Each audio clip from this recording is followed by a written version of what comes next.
Your grandpa was just a squatter. That's what Mandy Cartwright screamed at my grandfather's funeral.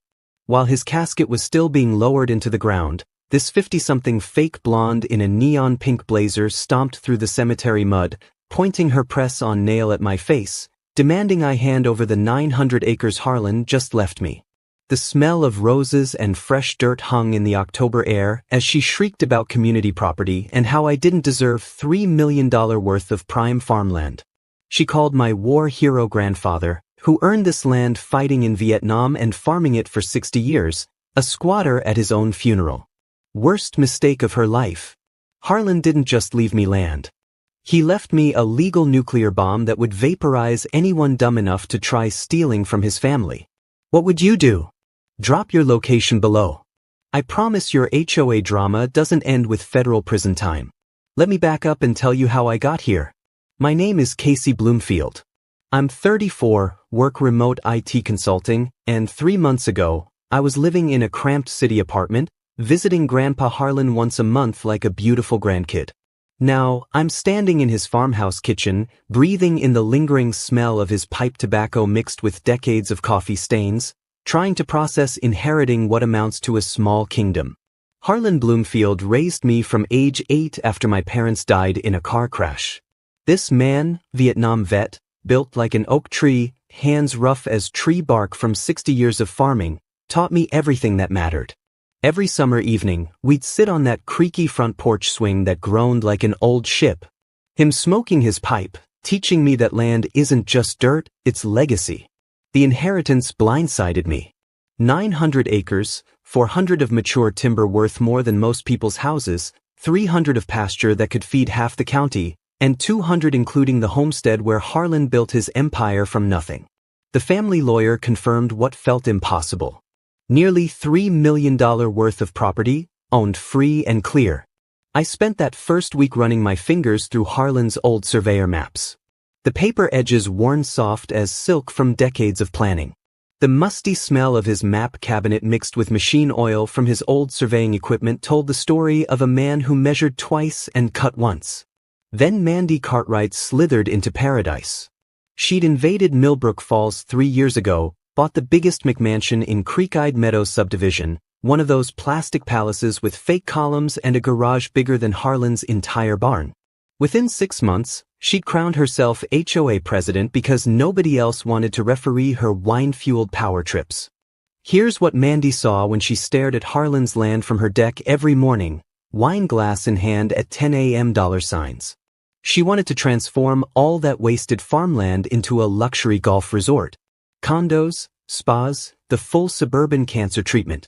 The day after Harlan's funeral, while I'm still figuring out which end of a cow eats grass, this woman files an official complaint with the county claiming Harlan's will was suspicious, demands a full investigation into whether some unfit city boy deserves such valuable property.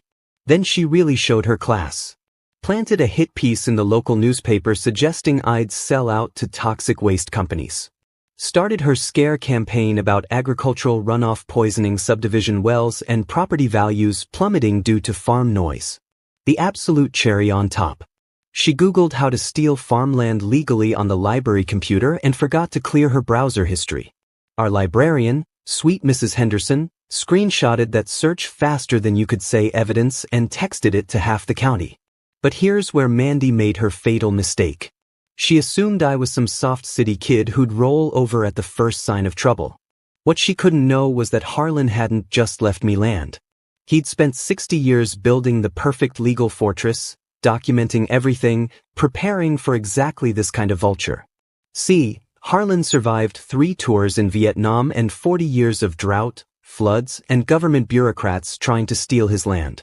He didn't just teach me farming. He taught me warfare. The woman wanted to turn Harlan's legacy into another strip mall wasteland where rich people could play pretend country life. His vision was sustainable farming, supporting local families, preserving something real in a world drowning in plastic. Standing in that kitchen, surrounded by the smell of old wood and honest work, I made Harlan a promise. Not 1 inch of his land would fall to some wannabe country queen with press on nails and a fake smile. Little did I know, Mandy was just getting started. And unfortunately for her, So was I.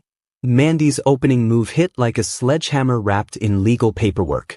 2 days after I buried Harlan, I'm sitting in my pajamas trying to figure out how to work his ancient coffee machine. Thing groaned like a dying cow every morning when the doorbell rings. Sheriff's deputy, official envelope. That sinking feeling in your gut when you know life just got complicated. Mandy had filed a lawsuit claiming Harlan's will was forged, not questioned, accused me of straight-up fraud. Her complaint, written by some shark lawyer from the state capitol, demanded the court investigate irregularities in the suspicious timing and convenient terms of the alleged will. The real gut punch. She'd convinced a judge to freeze everything. Temporary injunction meant I couldn't sell, couldn't develop, couldn't even cut firewood without court approval. My $3 million inheritance was locked up tighter than a tick on a hound dog. Sitting there with that legal document, I could almost smell the stale cologne of her fancy lawyer. Hear the click of her heels as she strutted into the courthouse thinking she'd checkmated some dumb country kid. But Harlan hadn't just taught me farming. He'd taught me patience and reconnaissance. While Mandy was busy celebrating, I took a page from Harlan's old Army playbook, gather intelligence before you strike. Drove to the courthouse, filed a Freedom of Information Act request for all HOA records, planning documents, financial statements, $47 well spent. Harlan always said, the best investments come cheap. What I found in those files would have made Harlan laugh until his side split. Mandy hadn't stumbled into Millbrook Falls by accident. Email chains going back 2 years showed her coordinating with Millbrook Development Group before she even owned property here. The paper trail read like a military operation, target acquisition, timeline planning, asset evaluation, and there it was, buried in a draft email she'd been too careless to delete. Once we forced the sale, water rights transfer automatically with the deed. That's when I remembered something Harlan had drilled into me during those long summer evenings on the porch. He'd pull out his old surveyor maps, pointing at the well markers with his pipe stem, explaining how water law worked in our county.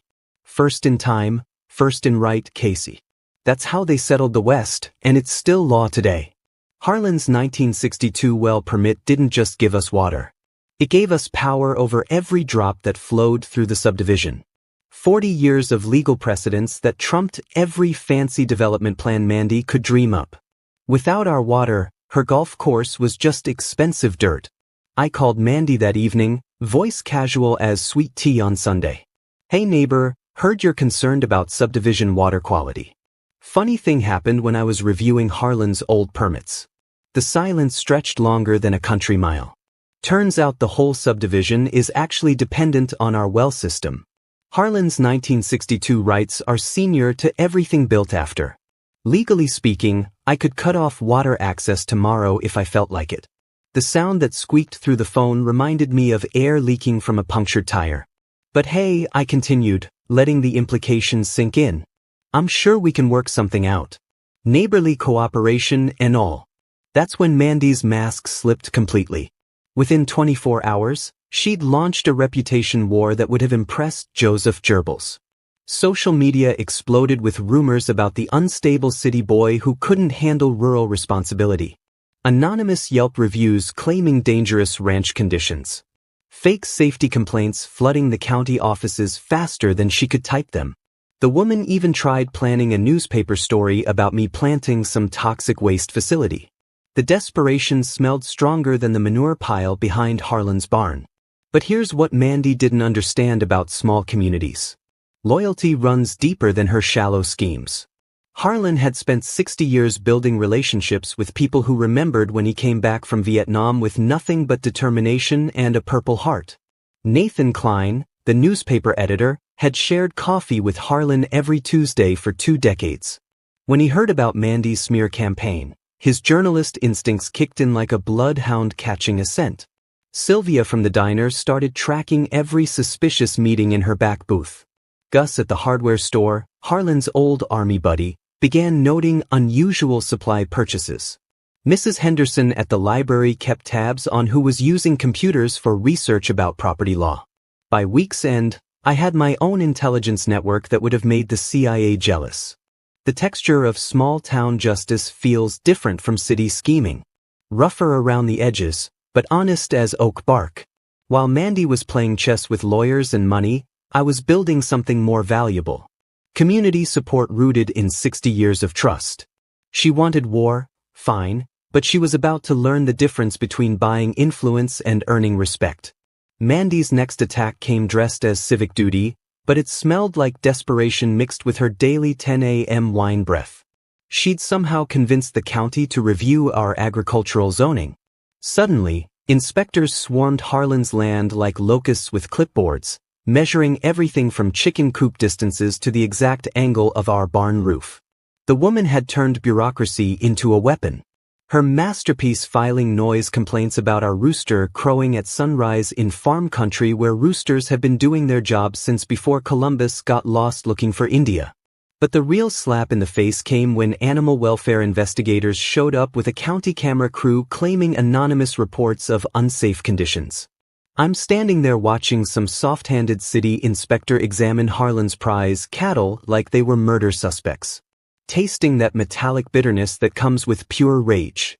This which was dragging my grandfather's 60-year reputation through the mud for her real estate fantasies. Time to get serious. I spent that weekend installing trail cameras around the property. The same ones Harlan used for tracking deer.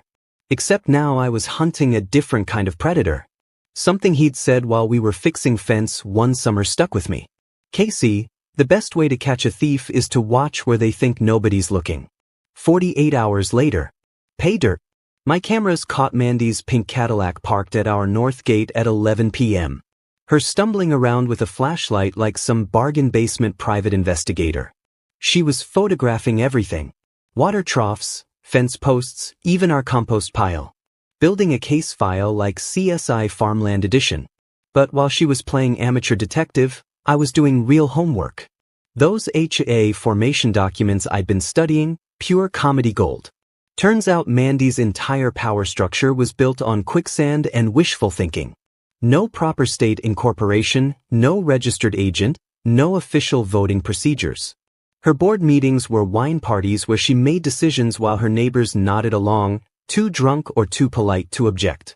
Harlan used to laugh about contractors who tried to shortcut the foundation work. Bad paperwork's like a house built on sand. Casey looks solid until you test it. Well, Mandy's legal authority was about as stable as a one-legged cat in a sandbox. Then my cameras caught something that made my blood pressure spike into the danger zone. 3 a.m. on a Tuesday. There's our HOA queen dumping something into Willow Creek, the same creek where county inspectors were scheduled to test water quality the next week. When I hiked down that morning, the whole section rire like a paint factory had exploded. She'd poisoned our creek with industrial chemicals, then planned to blame Harlan's farming operation for the contamination. The woman was literally manufacturing evidence to frame a dead war hero. I could have called the sheriff right then, but Harlan had drilled patience into me like a drill sergeant. Instead, I kept watching, kept documenting. That acrid smell of paint thinner mixing with creek water and cattail roots became my daily reminder that some people have no bottom to their evil. Meanwhile, Mandy's public meltdown was providing free entertainment for half the county. Her social media rants got more unhinged by the day. Posts about outside agitators destroying community values and threats to boycott any business that dared support unfit inheritors over true residents. The sound of her voice shrieking across the valley during her daily phone campaigns to county officials became as regular as the evening cricket symphony. Even her own neighbors started closing windows when she wound up for another tantrum. But here's what Suburban Princess didn't understand about small towns. We have our own intelligence network that makes the NSA look like amateur hour. Gus started keeping receipts when she bought surveying equipment and no trespassing signs by the truckload. Sylvia documented every whispered conversation in her diner's back corner booth. Mrs. Henderson tracked Mandy's library computer sessions. Turned out she was researching everything from environmental law to something called adverse possession, which is basically legal theft with extra steps. The woman was planning total warfare against our property rights using every sleazy loophole Google could teach her. What Mandy couldn't buy or bully was what Harlan had spent 60 years earning. Genuine respect. While she was trying to purchase influence with threats and Chardonnay, I was inheriting relationships built on handshake deals and mutual aid. That community support felt like Harlan's old work gloves, weathered and rough, but absolutely reliable when the work got hard. Every farmer who'd borrowed Harlan's equipment, every neighbor he'd helped through drought years, every teenager he'd taught to drive stick shift was now watching this carpetbagger try to steal what their friend had built. She wanted to escalate. Perfect. But now she was fighting on Harlan's turf by Harlan's rules against Harlan's people. And Harlan's people don't lose to bullies ever. Mandy's third assault hit me right in the wallet. The one place where even tough guys cry. I'm sitting at Harlan's kitchen table, coffee going cold, staring at a property tax bill that looked like a phone number, $47,000. The county had reassessed our land at highest and best use, meaning they were taxing dirt like it was already a luxury resort, due in 60 days or foreclosure proceedings would begin. The smell of panic sweat mixed with Harlan's lingering pipe tobacco as reality hit me like a freight train. They couldn't steal what you owned outright, but they could sure as hell tax you into bankruptcy. That's when Harlan's voice echoed from those summer porch talks. The government's got more ways to skin a cat than you can shake a stick at, Casey. But they also got rules they have to follow, whether they like it or not. I spent that night digging through Harlan's old filing cabinet. The metal beast that groaned like a dying cow every time you opened a drawer. Buried under decades of receipts and warranties, I found his Veterans Benefits folder, thick as a small town phone book. Harlan had filed for homestead exemption years ago, but never needed to activate it. Military veterans got special protection against property speculation taxes. Something about not letting the homeland steal from those who defended it. One phone call to the county assessor, one faxed form that Harlan had filled out in 1987, and that crushing tax bill dropped 60% from financial ruin to manageable payments. Just like that, Harlan had been playing chess while everyone else was playing checkers.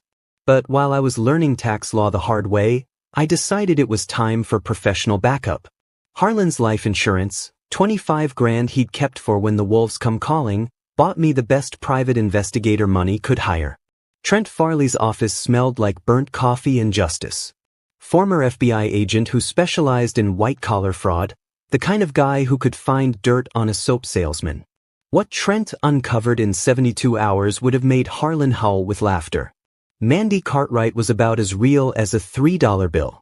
Born Mandy Carter in Oklahoma, bankruptcy court regular, name-changing professional who pulled this exact scam in 3 states.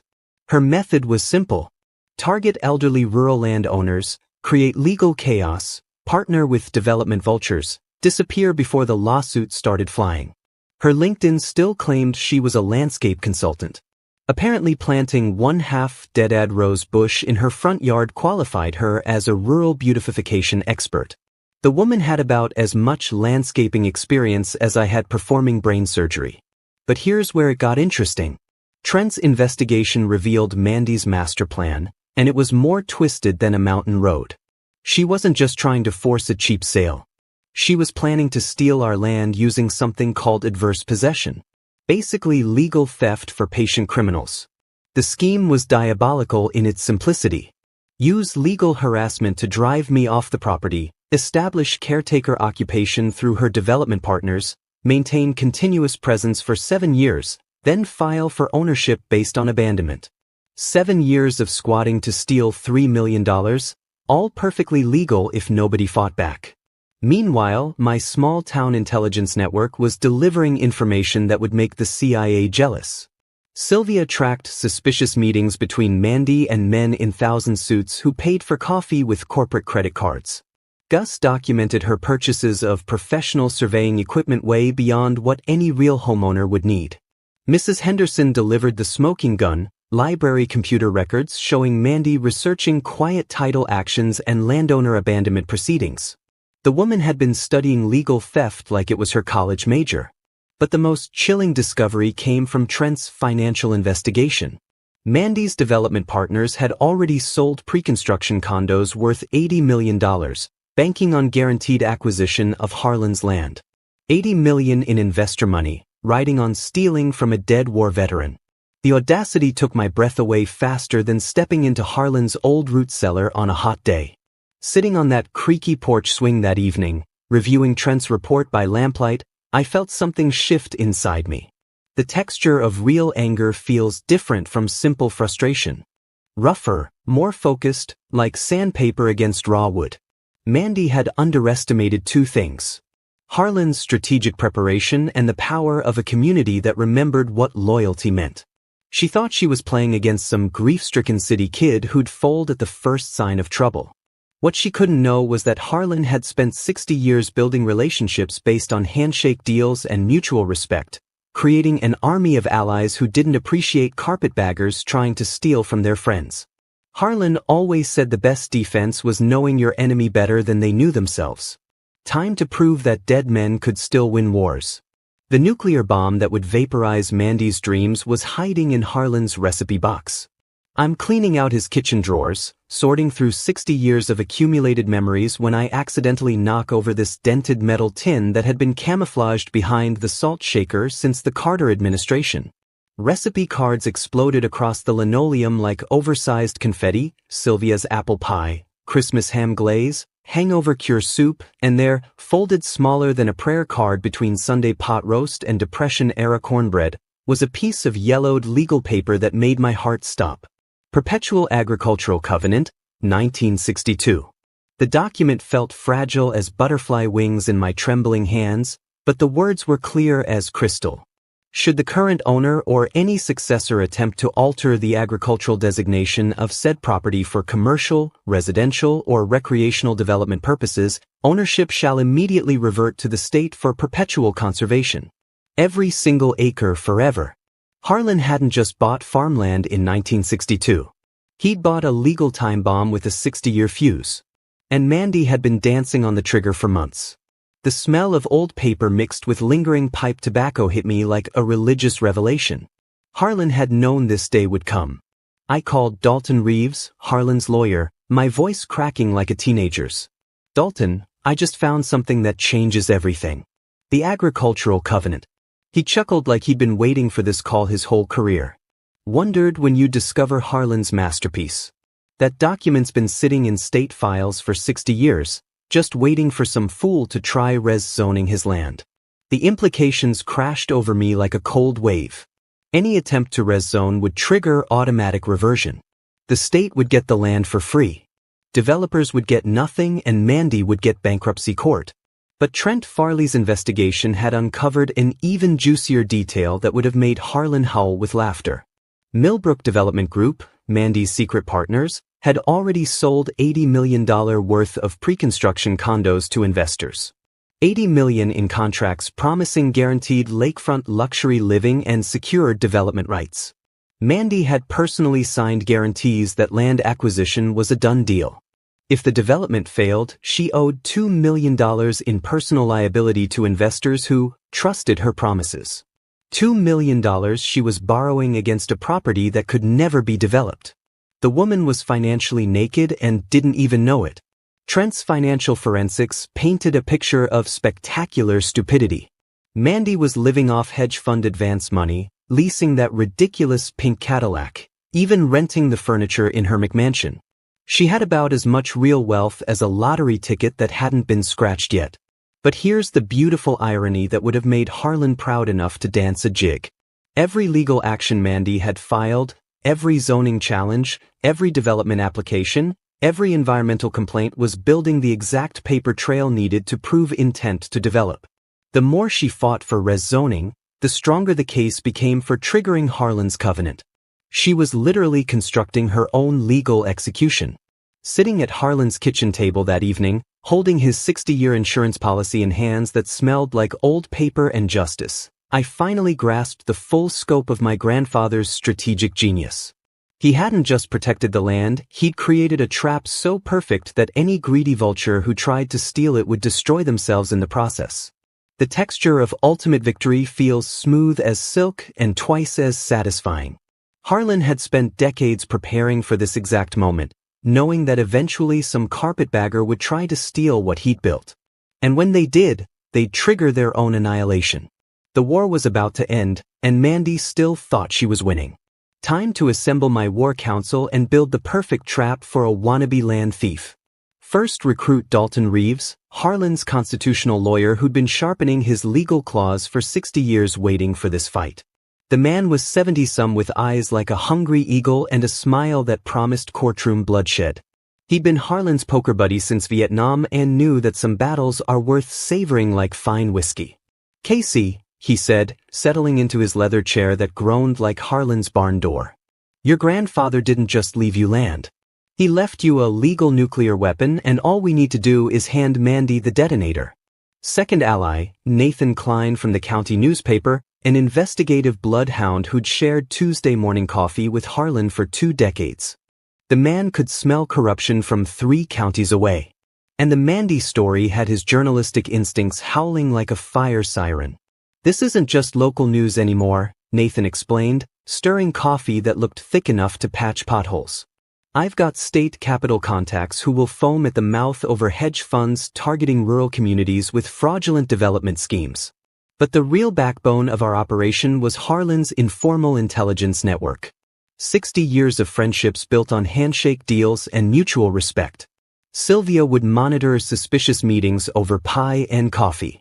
Gus would track unusual equipment purchases. Mrs. Henderson would document every Google search Mandy made on library computers. The tactical foundation came straight from Harlan's old Army engineering manual. Proper reconnaissance prevents piss-poor performance. Time to put that wisdom to work with some high-tech property surveying. I spent the next week learning Harlan's surveying equipment. Brass instruments that felt solid as church bells and twice as precise. YouTube University taught me what Harlan's hands-on lessons had started. How to measure property boundaries with legal accuracy that would hold up in federal court. The strategy was beautiful in its simplicity. Conduct a comprehensive agricultural development survey using Harlan's original boundary markers, then present it publicly as due diligence for expanding farming operations. Every measurement would be legally certified, every corner flag planted exactly where development would trigger the agricultural covenant. Harlan's surveying Bible, leather-bound and dog-eared from decades of use, contained notes that read like military strategy. "Boundaries aren't suggestions, Casey." He'd scrolled in blue ink. "They're legal fortifications when surveyed, right?" Gus sourced professional-grade steel markers at cost. Posts with reflective caps visible from low-orbit satellites. We planted them at dawn like we were marking a minefield, which legally speaking we were. The psychological warfare element was pure Harlan brilliance. Let Mandy think she was winning while we documented every criminal move she made. Nathan coordinated his investigation timeline with our survey presentation. His newspaper expose would detonate the same day we revealed Mandy's identity fraud and financial schemes to a packed county meeting. Meanwhile, I installed recording devices along our property line, digital matchbox-sized units that were perfectly legal for protecting private land. Every conversation Mandy had with her development vultures while trespassing would be preserved in crystal-clear audio. The technical preparation felt like cramming for law school while learning bomb disposal, property law, environmental regulations, surveying statutes, recording codes. Harlan's bookshelf contained a legal arsenal he'd been stockpiling since before I was born. The real genius lay in understanding Mandy's fatal flaw. She couldn't resist pushing harder when victory seemed close. Every zoning challenge she filed, every development application she submitted built stronger evidence of intent to violate the agricultural covenant. The smell of bright orange surveying paint mixed with October maple leaves as we marked boundaries that hadn't been officially verified since Harlan's 1962 purchase. Each measurement confirmed what paperwork promised. Our property lines were exactly where Harlan claimed, protected by laws older than Mandy's fake identity. Dalton coordinated with state environmental authorities to streamline land reversion procedures. The state loves acquiring free parkland. He grinned like a shark spotting wounded prey, especially when it comes with bulletproof legal protection against future development. Community mobilization happened organically, like morning coffee brewing itself. Gus rallied the VFW for volunteer property security during survey operations. Sylvia spread word about our county presentation through her diner's communication network that rivaled CNN for speed and accuracy. Mrs. Henderson ensured local families understood what was really at stake. Their community's soul versus corporate greed. By week's end, we had assembled the perfect storm. Ironclad legal documentation, surveying evidence that would satisfy federal courts, coordinated media exposure, community support that felt like a warm blanket, and recorded proof of Mandy's fraudulent schemes. The texture of complete preparation feels different from desperate reaction, smoother, more confident, like the satisfaction of assembling a precision instrument designed for one perfect job. Harlan had always preached that patience and preparation could defeat any enemy, no matter how well ended. Now I understood what 60 years of strategic thinking could accomplish when unleashed at exactly the right moment. Mandy wanted total war. Beautiful. But she was about to discover the difference between buying temporary influence and inheriting permanent wisdom. Game time. Mandy's desperation hit full-blown panic mode when she realized I wasn't backing down. Her first move was pure vandalism disguised as utility surveys.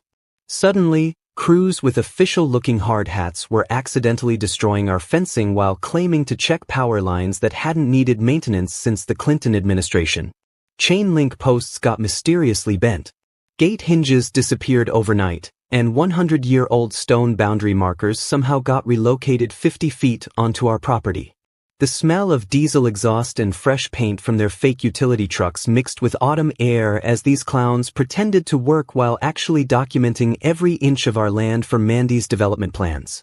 But the real gut punch came when county planning suddenly fast-tracked her rezoning application. A process that normally takes 6 months got compressed into 3 weeks. Clearly, somebody's palm had been greased with more than standard bureaucratic courtesy. Then Mandy launched her environmental warfare campaign that would have made a propaganda minister proud. She started spreading rumors that I was planning to sell Harlan's land to a toxic waste company.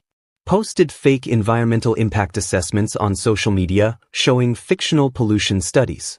Even hired a guy in a hazmat suit to walk around our property line taking soil samples for her fabricated contamination investigation. The woman had evolved from scheming suburban princess to full-scale disinformation terrorist. But my trail cameras were capturing everything like a nature documentary about criminal behavior. The footage was better than reality TV. Mandy sneaking around at midnight with bleach bottles, dumping chemicals into Willow Creek to create her own evidence of agricultural pollution. Her fumbling around with a flashlight like some discount private investigator measuring distances between our barn and the subdivision property line. The real jackpot came when I caught audio of her bribing County Inspector Daniels with what sounded like campaign contributions for his upcoming election. $15,000 in exchange for favorable environmental findings and expedited permit approval. She actually said the words, "This conversation never happened while standing on my property being recorded by equipment she was too stupid to notice." Meanwhile, her public meltdown was providing free entertainment for half the county. Social media rants that got more unhinged daily, accusing me of everything from environmental terrorism to conspiring with outside agitators to destroy property values. The sound of her voice shrieking across the valley during phone calls to county officials became as regular as evening cricket songs. Her own neighbors started closing windows when she wound up for another tantrum about unfit inheritors threatening community safety. But the beautiful thing about small-town justice is that everybody knows everybody, and Mandy was burning bridges faster than Sherman marching through Georgia. Gus started documenting her purchases of industrial equipment that no legitimate homeowner would need, surveying flags by the hundreds, professional-grade soil testing kits, even portable concrete barriers for property protection. The woman was preparing for actual warfare. Sylvia reported hushed conversations with men in expensive suits who paid for coffee with corporate credit cards. Planning commission meetings held in her diner's back booth at hours when honest people were home sleeping. Mrs. Henderson delivered the smoking gun computer records showing Mandy researching federal environmental regulations, specifically how to manufacture evidence of agricultural contamination that would force emergency land seizure. She wasn't just trying to steal our land anymore. She was planning to frame Harlan's legacy for crimes that existed only in her twisted imagination. My hidden recording equipment captured conversations that would have made the FBI's white-collar crime unit weep with joy. Development partners discussing falsified environmental reports. County officials coordinating inspection schedules that coincidentally aligned with Mandy's timeline. Lawyers explaining how manufactured emergencies could bypass normal property protections. The texture of pure corruption feels slippery as snake oil, impossible to grab, but easy to document when you're patient enough. But what Mandy couldn't buy or threaten was what Harlan had spent decades earning. Genuine community respect. While she was trying to purchase influence with bribes and intimidation, I was inheriting relationships built on mutual aid and honest dealing. The VFW organized 24-hour property watches after her vandalism escalated. Local farmers started coincidentally driving by our gates during evening patrols. Even some subdivision residents began questioning whether their HOA queen was really protecting their interests. That support felt like Harlan's old wool coat. Rough around the edges, but absolutely reliable when winter storms hit. By month's end, I had enough evidence to bury Mandy's schemes in federal prison. But Dalton convinced me to wait for the perfect moment. Let her keep digging, he advised with a smile sharp as broken glass. The deeper the hole, the harder the fall. She wanted to escalate. Perfect.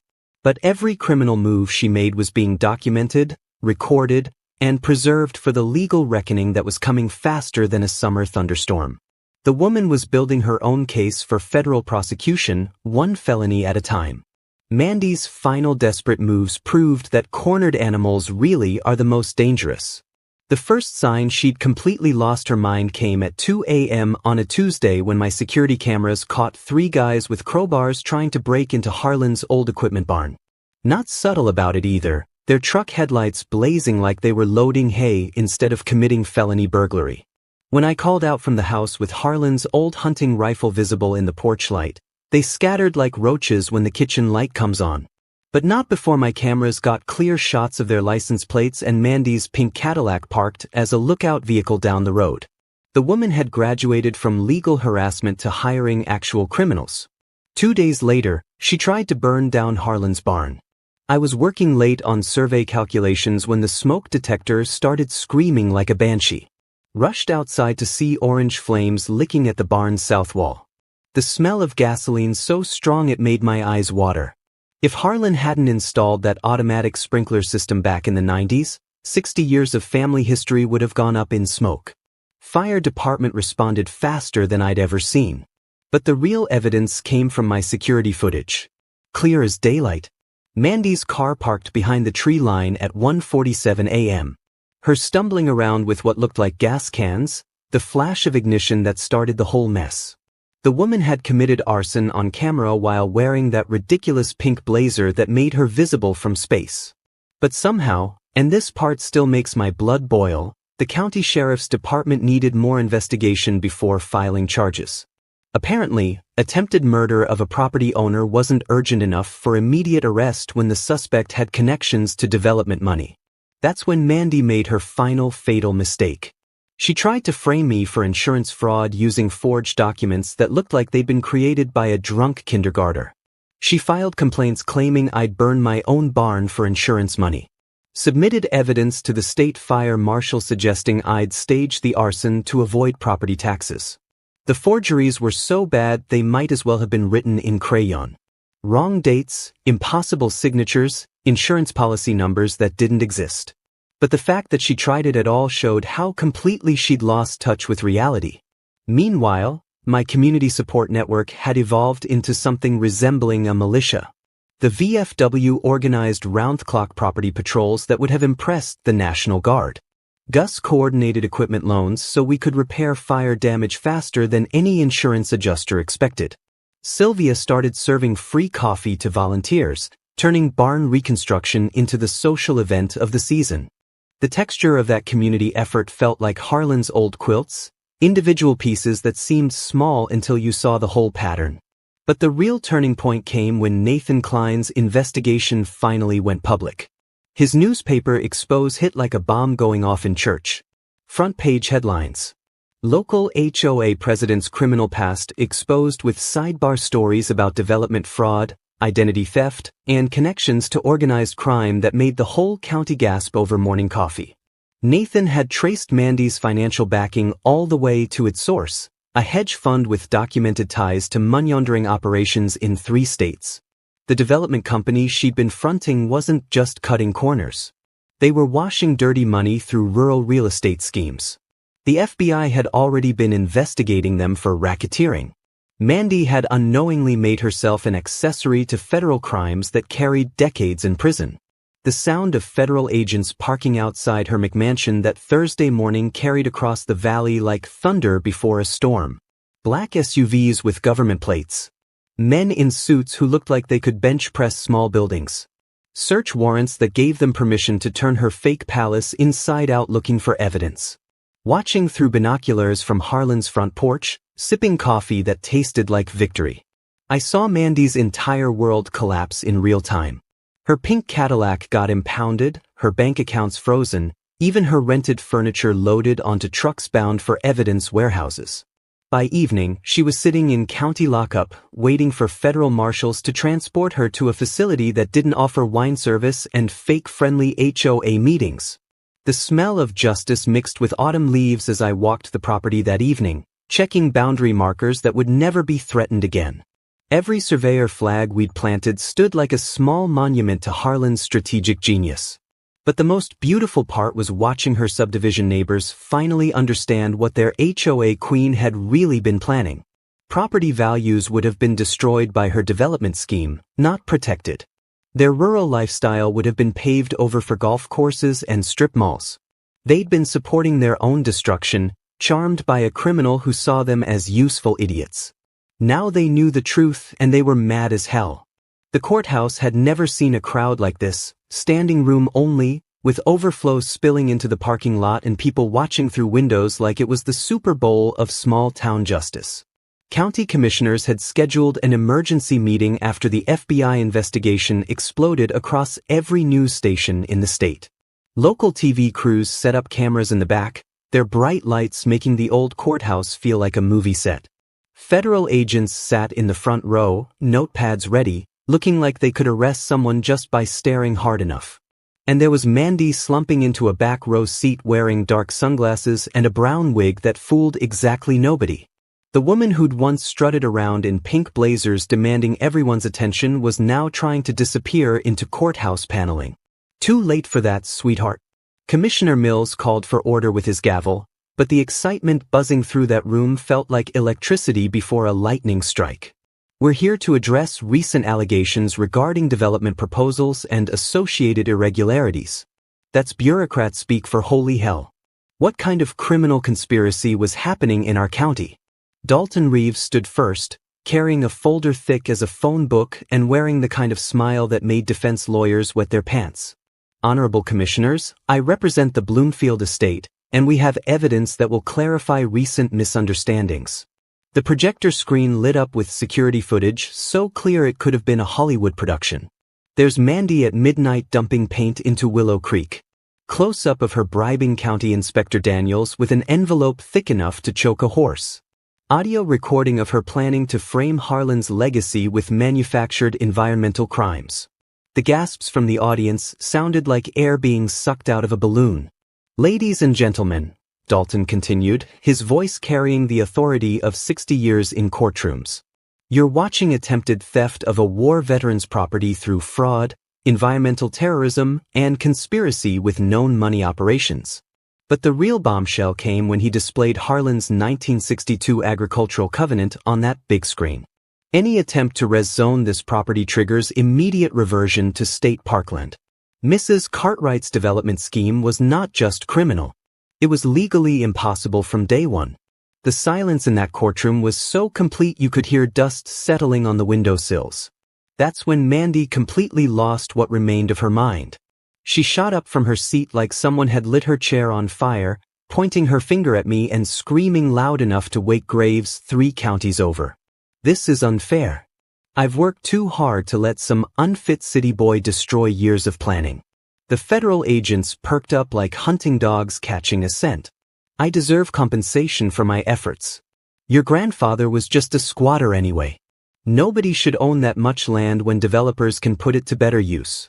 Commissioner Mills started banging his gavel like he was hammering nails, but Mandy was too far gone to stop. Do you have any idea how much money I've invested? How many promises I made to investors? I had guarantees from county officials. She just confessed to fraud, conspiracy, and bribery on live television. I stood up slowly, every eye in that packed courthouse focused on me, and delivered the line I'd been practicing since this whole nightmare started. "Ma'am," I said, voice carrying clearly to every corner of the room. "You just confessed to federal crimes on camera, but more importantly, you disrespected a war hero at his own funeral. In this county, we consider that unforgivable." The applause started as a rumble and built to thunder that shook courthouse windows.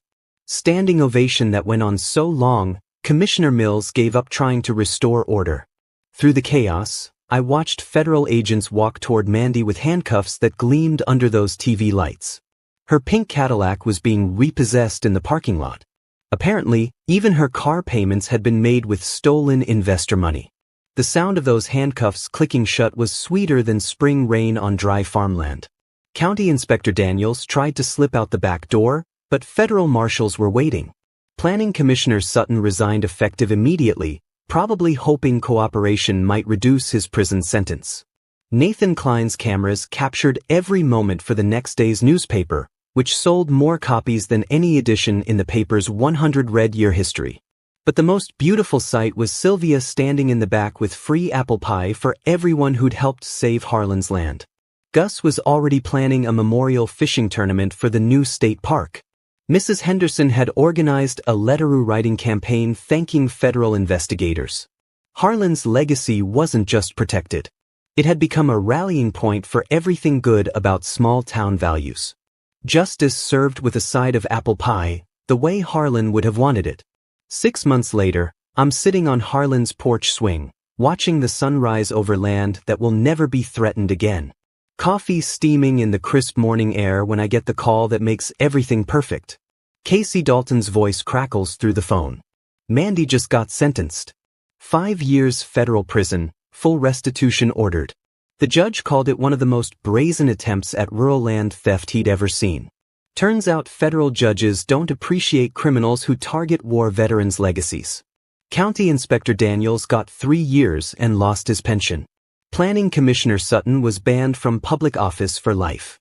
The hedge fund she'd been fronting under federal investigation in 12 states for money laundering through rural development schemes. But here's the sweet irony that would have made Harlan laugh until his sides hurt. Mandy's own HOA neighbors voted to dissolve the association and incorporate their subdivision into the new state park system.